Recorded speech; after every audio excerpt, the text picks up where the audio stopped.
हजारों साल पुराने भारत की धरती पर जहां रहस्य और जादू हवा में घुले रहते थे, वहां नागों की एक अनोखी दुनिया थी। ये सिर्फ कहानियां नहीं थीं, बल्कि सच्चाई थी जो पीढ़ियों से चली आ रही थी। नाग नागिन की कथाएं हमारे पुराणों में, महाभारत में और लोक परंपराओं में गहराई से बसी हुई हैं। ये अर्ध दिव्य प्राणी थे जो इंसान और सर्प दोनों रूप धारण कर सकते थे और जिनके पास अपार जादुई शक्तियां थीं। गंगा के किनारे बसे एक छोटे से गांव में रहता था एक युवा ब्राह्मण अर्जुन। वो रोज सुबह नदी के किनारे जाकर पूजा करता था। उसकी आस्था अटूट थी और उसका दिल बिल्कुल साफ था। गांव के लोग उसे एक धर्मपरायण और सच्चे इंसान के रूप में जानते थे, लेकिन उसे नहीं पता था कि उसकी जिंदगी बदलने वाली थी। एक शाम जब सूरज डूब रहा था और आसमान लाल हो गया था, अर्जुन ने देखा कि पानी में कुछ अजीब हलचल हो रही है। नदी की लहरें अचानक शांत हो गई, जैसे कोई अदृश्य शक्ति उन्हें काबू में कर रही हो।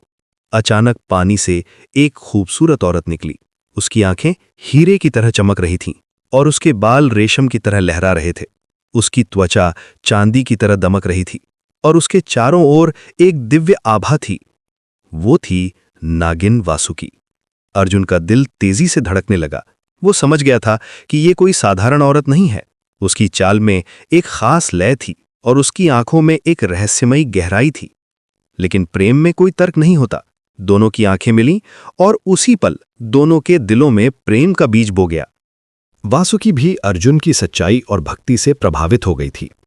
उसने देखा था कि ये युवक कितनी श्रद्धा से पूजा करता है, कैसे गरीबों की मदद करता है। वो रोज शाम को इंसानी रूप में आती और अर्जुन से मिलती। दोनों घंटों बात करते, हंसते और एक दूसरे को जानने की कोशिश करते। वासुकी ने अर्जुन को अपनी दुनिया की कहानियां सुनाईं, नागलोक की सुंदरता के बारे में, वहां के रत्नों से सजे महलों के बारे में। महीनों बीत गए। अर्जुन को लगता था कि उसे जन्नत मिल गई है, लेकिन वासुकी के मन में एक डर था। वो जानती थी कि उसकी असली पहचान का पता चलने पर क्या होगा। नाग नागिन के प्रति इंसानों के मन में डर और अंधविश्वास होते हैं। वो रोज रात को अपने सर्प रूप में लौट जाती और सोचती रहती कि कब तक ये छुपाव चलेगा। एक दिन गांव में एक तांत्रिक आया। उसका नाम था कालिका दास। वो बहुत शक्तिशाली था, लेकिन उसका दिल बुराई से भरा हुआ था।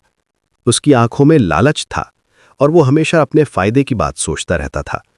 उसने वासुकी की असली पहचान ली। उसे पता था कि नागिन के पास अमूल्य मणि होती है जो अपार शक्ति देती है।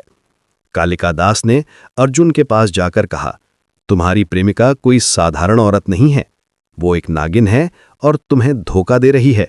ये सब तुम्हारे साथ खेल खेल रही है। अर्जुन को यकीन नहीं आया। उसने कहा, यह असंभव है। वासुकी एक अच्छी औरत है, उसमें कोई बुराई नहीं है। लेकिन कालिका दास ने उसके मन में शक का बीज बो दिया था। उसने कहा, अगर तुम्हें यकीन नहीं है तो खुद देख लो।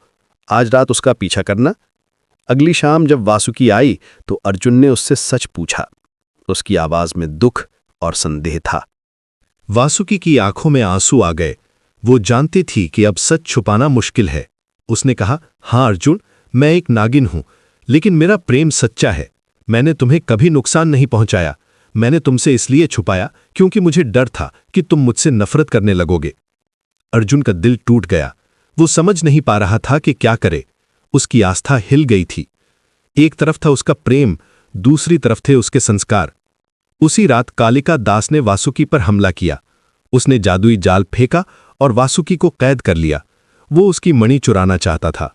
वासुकी ने अपने सर्प रूप में बदलने की कोशिश की, लेकिन जादुई जाल ने उसकी शक्तियों को बांध दिया था। वासुकी ने अर्जुन को आखिरी बार देखा और कहा, अगर तुम्हारा प्रेम सच्चा है तो मुझे बचाओ, वरना मैं हमेशा के लिए खो जाऊंगी। अर्जुन के सामने एक कठिन फैसला था। उसे अपनी आस्था और प्रेम के बीच चुनना था। क्या वो अपने डर को छोड़कर वासुकी को बचाएगा? क्या उसका प्रेम उसके संस्कारों से बड़ा है? रात भर अर्जुन ने सोचा। उसे एहसास हुआ कि प्रेम में जाति या प्रजाति का कोई भेद नहीं होता। सुबह होते ही उसने फैसला कर लिया। वो कालिका दास के पास गया और बोला, मुझे वासुकी को वापस चाहिए, मैं तुमसे लड़ूंगा।